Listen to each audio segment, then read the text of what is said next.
So এই 1 লাখ মানুষজনের মধ্যে তুমি একটু নিজেকে প্রশ্ন করো তো, কোনো একটা পরীক্ষা যখন তুমি খারাপ করো তোমার কেন খারাপ লাগে? 99% টাইম তোমার খারাপ লাগে, ইস আমি যদি এটা পড়ে আসতাম, ইস প্রিপারেশনটা ভালো হলো না। কিন্তু কোন একটা সময় যায় তোমার দেখবা খারাপ লাগবে না। ধরো তোমার আজকে দ্বিপদী বিস্তৃতির উপর পরীক্ষা, তোমার দ্বিপদী বিস্তৃতির উপর প্রত্যেকটা math, each and every math হাতে লিখে করো, হাতে লিখে করো, যতগুলা বই আছে সবগুলা থিওরি পড়ো, অনলাইনে যতগুলা ক্লাস আছে সবগুলা করো, ফ্রেন্ডদের সাথে গ্রুপ স্টাডি করো, ফ্রেন্ডদের সাথে ধরাধরি করো, কয়েকটা মডেল টেস্ট দাও, কয়েকটা এক্সাম দাও, সব যখন শেষ তারপরে যে এক্সামটা দাও, তারপরে যদি যা খারাপ করো দেখবা খারাপ লাগাটা থাকবে না। দেখো অনেকে বলে ভাইয়া আপনি 268তম হয়েছেন বুয়েটে, তাও তো লাফান কেন? দেখো আমার কিন্তু এই 268তম মানে একটা ফোঁটা খারাপ লাগা নেই। আমি কিন্তু আমার সিচুয়েশন বা আমার অবস্থাটা নিয়ে অনেক হ্যাপি। কেন জানো? কারণ আমার ক্যালিবার বুয়েটে চান্স পাওয়ার মতোই ছিল না। আমি এখনো ফ্রম দ্য ফার্স্ট ডে আমি কিন্তু মুখস্থর উপর বিশ্বাসী, এবং সবাই বলে যে মুখস্থ বিদ্যাতে বুয়েটে চান্স হয় না, বুয়েটের জন্য বেসিক লাগে, এই লাগে ওই লাগে। আমি কিন্তু জানতাম যে আমার এদের ওটা হবে না, আমি কিন্তু ওটা পারতাম না, বাট আমি কিন্তু আমার সর্বোচ্চ ক্যালিবারটা দিছি, জান দিয়ে দিছি, মরে গেছি, মরার মতো পড়ার পরে বুয়েটে 268তম হয়েছি। আমার কিন্তু খারাপ লাগা কাজ করে না যে আমি বুয়েটে কেন আমার এত পিছনে সিরিয়াল, এত পিছনে আসলে না। তুমি চান্স পাওয়ার পর্যন্ত মনে হবে যে পিছনে, চান্স পাওয়ার পরে বুঝতে পারবে যে কেন সিরিয়ালটা আসলে ম্যাটার করে না। বাট সে টু সে যে আমার কিন্তু খারাপ লাগাটা নাই, কারণ I am giving it my all, আমার সব দিয়ে দিছি। সো ভাই আমি কেমনে বুঝবো আমি সব দিছি? তোমার কেউই সব দেওয়া নাই। জাস্ট ম্যান তুমি যদি আমার ভিডিওটা দেখতেছো না, আই ক্যান গ্যারান্টি ইউ তুমি তোমার সব দেওয়া নাই। সব দেওয়ার একটা উদাহরণ দিই আমি তোমাকে বলি। অনেকে আমাকে মেসেজে ভাইয়া 3-4 ঘন্টা ঘুমায় কিভাবে এত এনার্জেটিক থাকেন? That's very wrong man. কেউ এনার্জেটিক না, আমি এনার্জেটিক ছিলাম না। 3-4 ঘন্টা ঘুমানোর পর আমারও মাথা ব্যথা করতো, আমারও চোখের তলায় কালি পড়তো। আমি এমনই অ্যাবনর্মাল প্রাইভেট পড়ছি, এমনই পড়াশোনা করছি যে আমি অজ্ঞান হয়ে গেছি। নামাজে দাঁড়াইছি, নামাজে দাঁড়ায় ধূপ করে পড়ে গেলাম, আমার বাপ মা আমাকে উঠে গ্লুকোজ খিলাইলো, আমি তারপরে বসে উঠে যাই গ্লুকোজ খাবার করতে বসছি। That's giving it your all. Admission টাইমে আমার সিভিয়ার ডায়রিয়া, 7-9 বার গেছে, আমি পুরো এমন হেলপালায় গেছে, তার মধ্যে আমি পড়ছি, উল্টা আমি বেডের মধ্যে শুয়ে পড়ছি। আমি কিন্তু কোনো কিছু বাদ দিইনি। আমার এমনও টাইম গেছে অ্যাডমিশন সময় আমি 6টা করে কোচিং করেছি, সকাল 9টার দিকে বের হইছি, রাত 9টার দিকে বাসায় ঢুকছি, ফার্ম গেটের পুরা গলি টলি ঘুরে পরীক্ষা টরীক্ষা দিয়ে আসছি।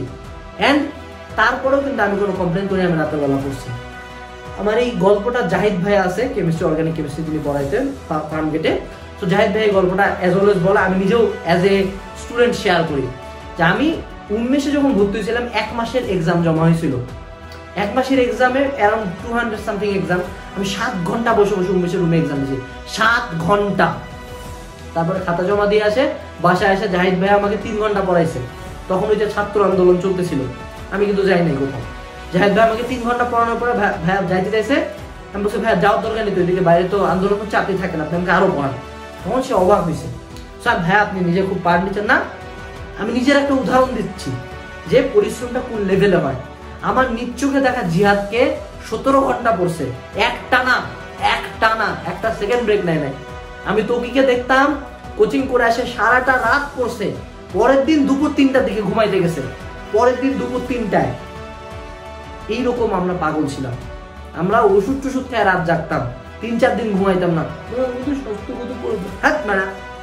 চান্স পাওয়ার আগে কিছু স্বাস্থ্যগত প্রবলেমে মরে যাচ্ছিস তুই, কেউ তো মরতেছে না, তুমি ঘুমাইতে পারি না, আমার খারাপ লাগে, তোর খারাপ লাগে চান্স পাবি না শেষ। ভাইয়া আসলে অনেক ভাইয়া তো বলে যে চান্স পাওয়ার জন্য এত কষ্ট করতে হয় না, দে আর ডিফারেন্ট, সবার মাথা সেম না তো, সবার ম্যাথ ভালো বুঝে আমার মুখস্থ করতে হয় কেন?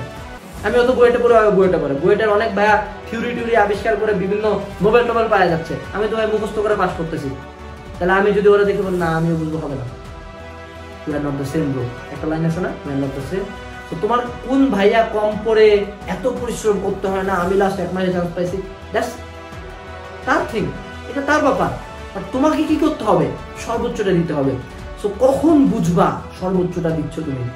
যখন একটা পর্যায়ে পরিশ্রম করতে করতে আমার এমন একটা পর্যায়ে হয়েছে যখন আমি মনে হচ্ছে আমি যদি আর 1 পেজ পড়ে আমি মারা যাব, এই পরিমাণে পড়াশোনার প্রতি যদি বিরক্ত আসে, তখন মনে হবে তুমি তোমার সর্বোচ্চটা দিচ্ছ। আর তার আগে পর্যন্ত ফেসবুকে স্ক্রল করতে এই পেজ, এই ভাই আর ক্লাস, আজকে ভাই আর লাইভ আছে, গেম খেলি, হবে না ভাই, হবে না। এটা কিন্তু জীবনের সর্বোচ্চ না, এটা সর্বোচ্চ 10% না, তুমি তোমার সর্বোচ্চ কতটা পাওয়ারফুল তুমি জানো না। আমি অলওয়েজ মানুষকে একটা কথা বলে হুমকি দিতাম, you have no idea about how hard I can work.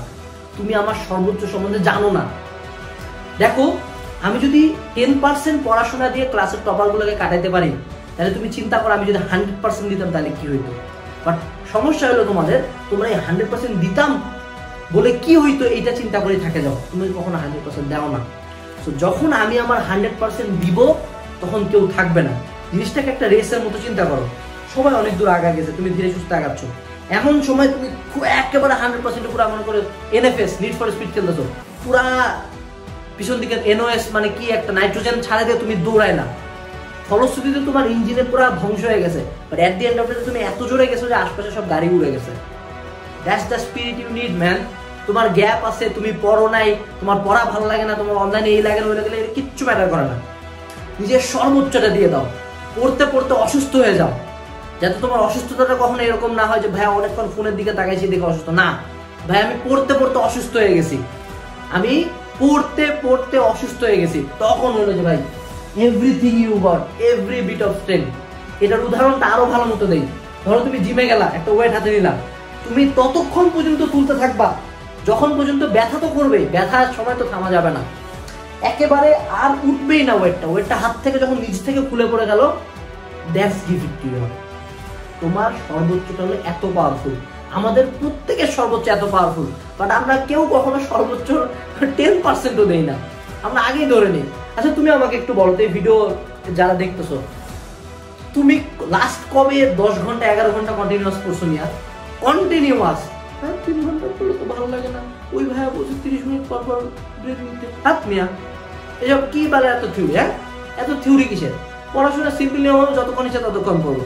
আচ্ছা ঈশ্বরচন্দ্র বিদ্যাসাগর এত সব ট্যালেন্টেড মানুষজন ছিল, ওরা কি এত সায়েন্স পেত নাকি যে 30 মিনিট পর ব্রেক নিতে হবে, নাহলে মাথায় এক্সাক্ট হয়ে যাবে, নাহলে মাথার মধ্যে এত ঢুকতে হবে? এত কি ভাই, মানুষজন আছে রাত কারাত জাগে পড়ছে, রাত কারাত থিওরি লেখছে, রাত কারাত পড়াশোনা করছে, ওই জন্য এত ট্যালেন্টেড ছিল মানুষজন। এত বৈজ্ঞানিক থিওরি, আমার ব্রেনের ক্ষতি হবে, নিউরনের ক্ষতি হবে, হেলথের, এগুলো মানে তো কেউ পড়ে নাই আগে, এই জন্য আগেকার মানুষজন এত ট্যালেন্টেড ছিল।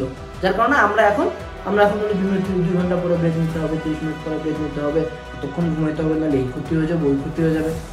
এত ক্ষতির কথা চিন্তা করলে তো ভাই তোমার এই অবস্থা হতো না। তোমার যেহেতু এখন অবস্থা খারাপ, তোমাকে তোমার সর্বোচ্চ দিতে হবে। So that's the main message to you, যে তুমি তোমার সর্বোচ্চটা দাও। দেখো একটা কথা এখনো আগেও বলছি, আবার বলছি, তোমার সর্বোচ্চটা অনেক অনেক বেশি পাওয়ারফুল। ট্রাস্ট মি ম্যান, তুমি নিজেও ভাবতে পারবে না তুমি তোমার সর্বোচ্চটা দিলে কি করতে পারবে, তোমার কোনো আইডিয়াও নেই, প্রত্যেকে পারবে না। বাট এই ভিডিওটা দেখে হয়তো 1% মানুষজন নিজের সর্বোচ্চটা বের করে নিয়ে আসতে পারবে। So my message to you, তোমার জন্য, যে তুমি তোমার সর্বোচ্চটা বের করে আনো। পড়তে পড়তে অসুস্থ হয়ে যাও, সারাদিন পড়ো, সারা রাত পড়ো, সব গ্যাপ ফিল করো, সব জায়গায় চান্স পাও, and at the end of the day if you fail, তুমি তোমার সর্বোচ্চ দিয়ে ফেল করছো, তোমার কখনো খারাপ লাগবে না, তোমার কখনো মনে হবে না যে আমি কোনো একটা ভুল করছি। এবং লাইফে সবচেয়ে বড় স্যাটিসফ্যাকশন নিয়ে কথা বললে, লাইফে সবচেয়ে বড় গিল্ট, সবচেয়ে বড় খারাপ লাগা নিয়েও কথা বলতে হয়, যেটা হলো যে তুমি কোনো একটা জায়গায় ফেল করছো, তুমি এটা খুব ভালো মতোই জানো যে তুমি তোমার সর্বোচ্চটা দাও নাই। তুমি জানতেছিলা যে আর একটু পড়লে তুমি হয়তোবা ঢাকা ভার্সিটিতে চান্স পাইতা, আর একটু পড়লে হয়তো বুয়েটে সিএসসি বিল্ডিং এ তুমি ক্লাস করতা, আর একটু পড়লে হয়তোবা তুমি পড়াশিতে চা খাইতে পারতা বুয়েটের স্টুডেন্টদের সাথে, আর একটু পড়লে হয়তোবা তোমার সাদা অ্যাপ্রনটা গায়ে ঢুকতো, বাট তুমি দাও নাই। এই ছোট একটা গিল্ট তোমাকে সারাটা জীবন ভোগাবে। যারা বলে না যে চান্স না পাইলে কোনো যায় আসে না, তুমি তাকে জিজ্ঞেস করবো ভাই আপনি রাত 12টার পরে জীবনে 1 সেকেন্ডের জন্য আপনার খেয়াল হয় নাই? যে সবচেয়ে বড় স্যাটিসফ্যাকশনটার দিকে দৌড়াও, সর্বোচ্চ। I believe